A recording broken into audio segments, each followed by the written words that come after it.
The moment we realize we're not really here.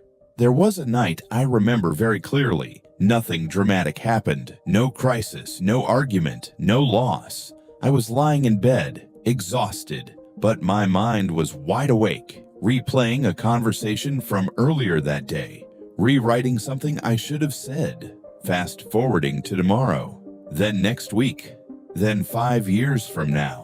And somewhere in the middle of all that thinking, I had this quiet realization.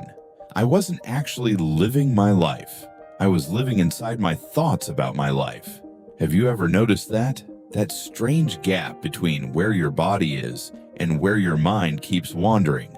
We talk about being present as if it's a simple switch. But if it were that simple, why do so many of us struggle to sit still, even in our own silence? The truth I've come to see is this. Most of our suffering doesn't come from what's happening. It comes from our relationship with what's happening, and sometimes from our refusal to be where we already are. The endless loop of thought. I used to think thinking was always a strength. After all, thinking built civilizations. Thinking created technology. Thinking solved problems. But no one really warned us that thinking, left unchecked, can quietly become a cage. We don't just think. We replay. We anticipate. We imagine scenarios that haven't happened. We argue with people who aren't in the room. And we rarely ask, is this helping me? Or is this just habit? There's something unsettling about noticing how little control we actually have over our thoughts. They arrive, they escalate, they spiral, and unless we interrupt them, they begin to define how we feel. I once read about Marcus Aurelius, the Roman emperor who wrote Meditations. Here was a man with immense responsibility, wars, political unrest, plagues. Yet in his private writings, he kept returning to one simple idea. You have power over your mind, not outside events. Not control over events, not control over outcomes. Power over your mind. But even he had to remind himself of that, over and over, which tells me something important. Being present isn't natural for the human mind. It's intentional, and intention requires awareness. The first step toward grounding yourself in the present is not forcing calm. It's noticing when you've left. There's a story that has stayed with me for years. Viktor Frankl, the Austrian neurologist and Holocaust survivor, endured unimaginable suffering in Nazi concentration camps. He lost his parents, his wife, his brother. He was starved, beaten, stripped of identity. Everything was taken from him, except one thing.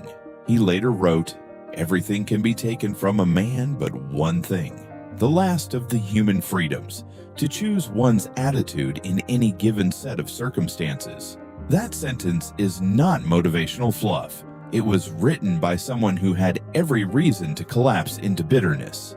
And yet, Frankl observed something extraordinary in the camps. The prisoners who survived, not just physically but psychologically, were often those who found meaning even in suffering. They didn't deny reality. They didn't pretend things were fine, but they refused to surrender their inner stance. That is presence at its most profound level, not comfort, not peace in the romantic sense, but a willingness to stay with what is, without collapsing into it. When I think about that, my own daily anxieties feel different. The email I'm afraid to send, the criticism I replay, the uncertain future I obsess over. What if the power isn't in eliminating discomfort? What if it's in meeting it fully, without running ahead or backward? Frankl didn't control his circumstances, but he anchored himself in the present moment of choice.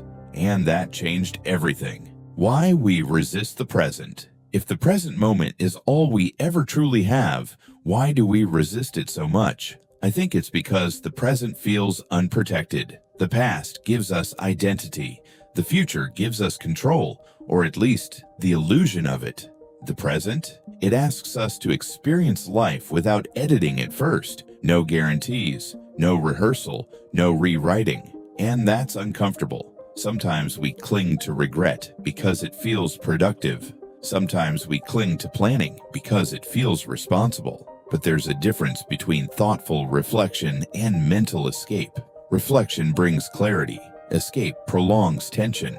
I've noticed something in my own life. When I'm deeply anxious, my mind is almost never in the present. It's somewhere else. Imagining rejection, replaying embarrassment, projecting disaster. And when I gently return, not with force, but with curiosity, to what is actually happening right now, something shifts. My breathing slows. My body relaxes. The imagined crisis loses intensity. The situation itself may not change, but my experience of it does.